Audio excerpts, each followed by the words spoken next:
Transcription number 59. Get ready to write.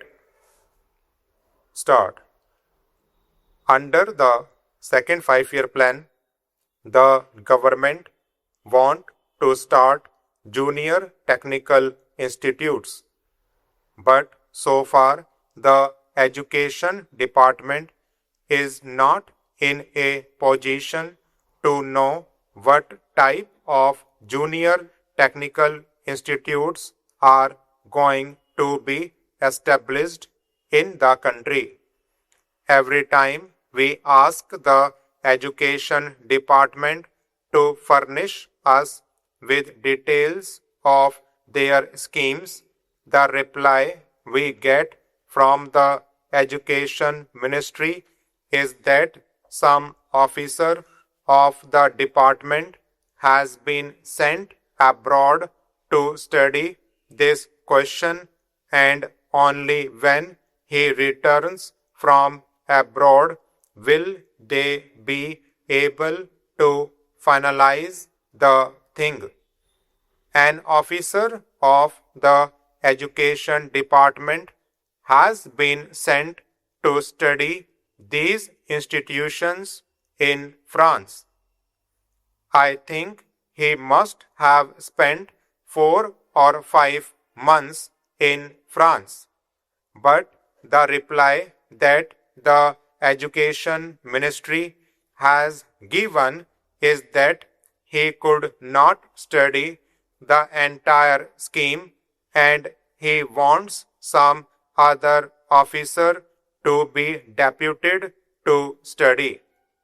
As I said before, under the second 5-year plan, we are to start junior technical institutes, but so far the education department is not in a position to give even the correct information to those private agencies which are there ready to start these schools.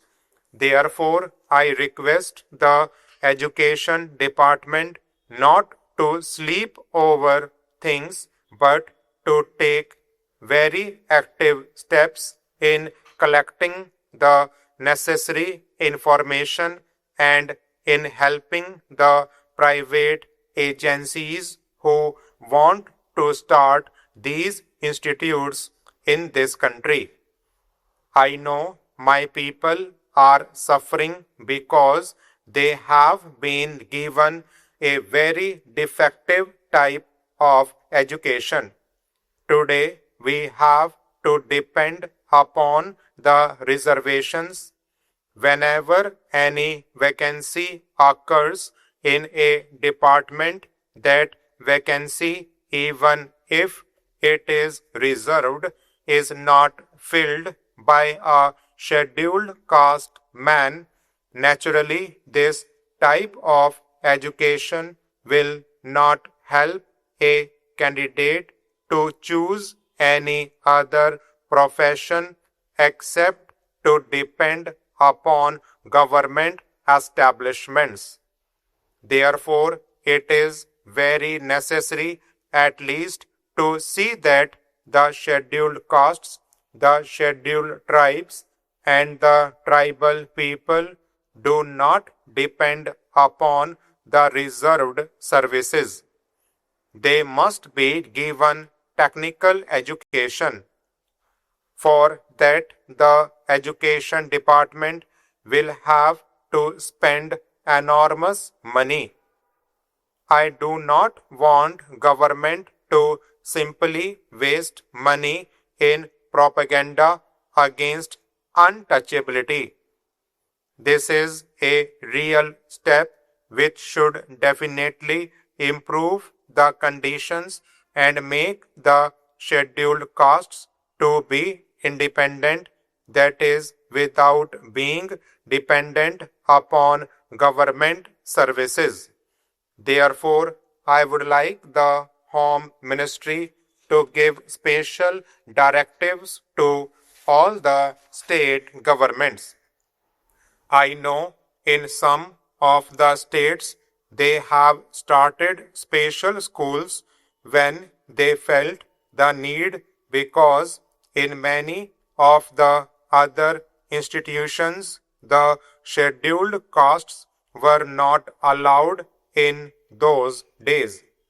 At that time, there were many states which had started special schools to cater to the needs of the scheduled castes. Now, when the government is not able to give the reserved vacancies to them, it is very necessary that these technical schools should be started so that the scheduled castes can be made independent and can prosper in this country.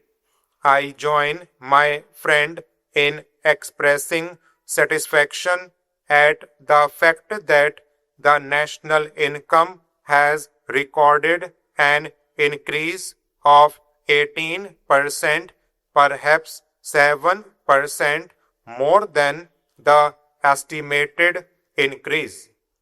But I do not find evidence of this in any appreciable increase in the standard of living in the villages. I should like to know from the finance minister if this increase in national income is reflected in the general living of the people. Have they tried to find it out either by any sample survey or by any other method? We should know whether the benefit has reached the common man. As far as I am concerned, my own experience is that unemployment in the rural areas continues to be as high as it was before. If it has not recorded any increase, one way by which we can gauge this is by the number of persons crowding round public servants or public men for some sort of recommendations to secure jobs. In urban areas, the extent of unemployment is judged registrations in the employment exchanges.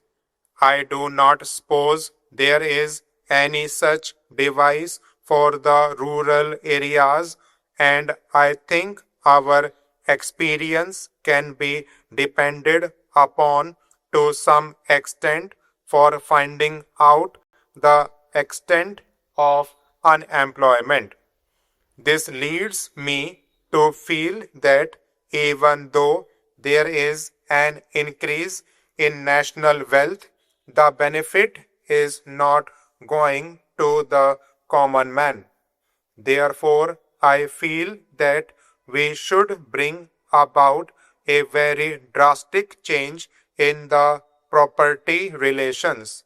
If we are really keen on realizing the socialistic pattern of society, the sooner we change the property relation, the better. I believe the proportion in which the accumulated wealth of the nation is held by certain classes determines the pattern of production to a considerable extent. The pattern of production determines the pattern of distribution. We cannot therefore secure distributive justice unless and until there is a change in property relations. We have therefore abolished the sanctity attached to the properties, and we have made compensation payable to those who are expropriated non-justiciable. Stop.